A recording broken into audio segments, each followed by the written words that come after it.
L'Exode, chapitre 21. Voici les lois que tu leur présenteras. Si tu achètes un esclave hébreu, il servira 6 années.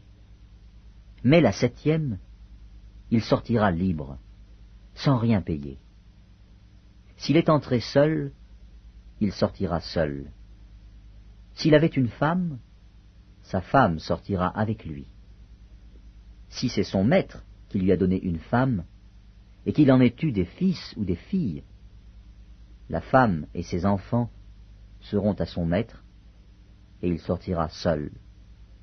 Si l'esclave dit « J'aime mon maître, ma femme et mes enfants, je ne veux pas sortir libre », alors son maître le conduira devant Dieu, et le fera approcher de la porte ou du poteau, et son maître lui percera l'oreille avec un poinçon, et l'esclave sera pour toujours à son service. Si un homme vend sa fille pour être esclave, elle ne sortira point comme sortent les esclaves. Si elle déplaît à son maître, qui s'était proposé de la prendre pour femme, il facilitera son rachat, mais il n'aura pas le pouvoir de la vendre à des étrangers après lui avoir été infidèle. S'il la destine à son fils, il agira envers elle selon le droit des filles. S'il prend une autre femme, il ne retranchera rien pour la première à la nourriture, aux vêtements et au droit conjugal. Et s'il ne fait pas pour elle ces 3 choses, elle pourra sortir sans rien payer, sans donner de l'argent. Celui qui frappera un homme mortellement sera puni de mort. S'il ne lui a point dressé d'embûche, et que Dieu l'ait fait tomber sous sa main, je t'établirai un lieu où il pourra se réfugier. Mais si quelqu'un agit méchamment contre son prochain, en employant la ruse pour le tuer, tu l'arracheras même de mon autel pour le faire mourir. Celui qui frappera son père ou sa mère sera puni de mort. Celui qui dérobera un homme et qui l'aura vendu ou retenu entre ses mains sera puni de mort. Celui qui maudira son père ou sa mère sera puni de mort.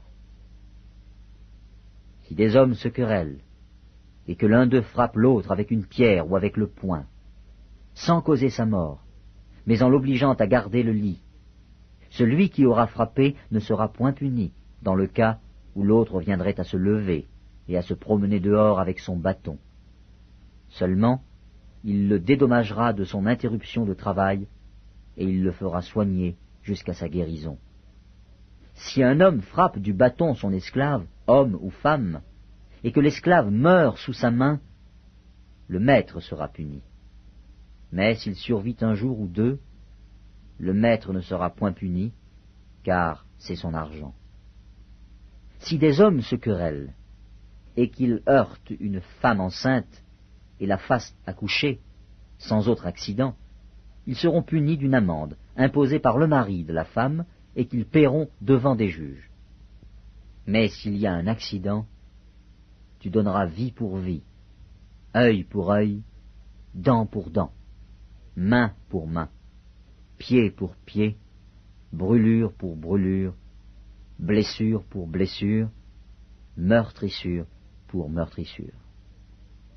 Si un homme frappe l'œil de son esclave, homme ou femme, et qu'il lui fasse perdre l'œil, il le mettra en liberté pour prix de son œil. Et s'il fait tomber une dent à son esclave, homme ou femme, il le mettra en liberté pour prix de sa dent. Si un bœuf frappe de ses cornes un homme ou une femme, et que la mort en soit la suite, le bœuf sera lapidé. Sa chair ne sera point mangée, et le maître du bœuf ne sera point puni.